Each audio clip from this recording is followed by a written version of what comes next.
la mari min sena san na gbembo na man timbo ne min la mari ke bange ya jellem me kam na me kalm no ni liye mi yogna de ne min ko lan taw mbe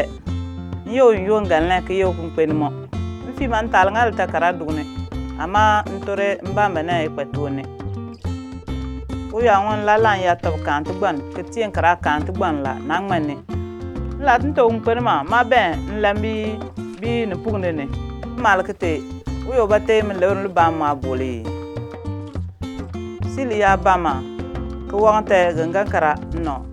mo tamba ke de klan lang ma be bin pitan e bin pilene tane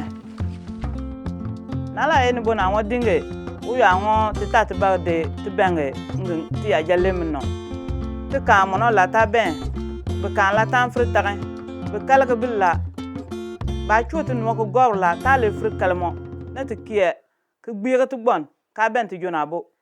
ni nanka te mo la nyigi won ko joynumbo ke te frit ben me kame ke ben me kalmo mi ya bole ti ya jalem torne na san ye tu kon o ye ya dugna la be tam wom ko jo ke len ke te ben bon piem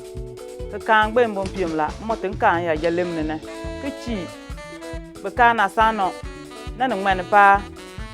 le mo sba o kun pen ya bol la tin ma non la jene na kun pen ne ye me kam ya bola le datu wan ama ma afrikale ndang beti ya jalem ma tin kale ne nda wasan la o mon kale ye won bo tun liam no ngoti to kan la no law mo kan la ne wa frigini na yam song pa ke de no mo bo nge yoma u yo no la tum duon ku nyon ku mali yombo la le ge yo no ko te gbe no fa kelen sunu wo ama mfe no won no nge yo te gbe la tin kali ne ke ble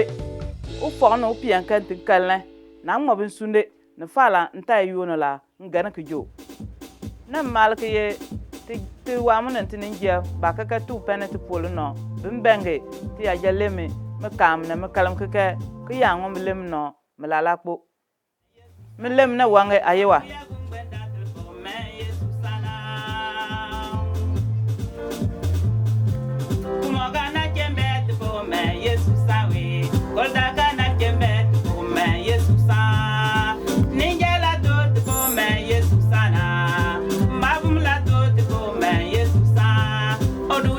SIL Togo Bénin, faire équipe pour mettre les langues en valeur.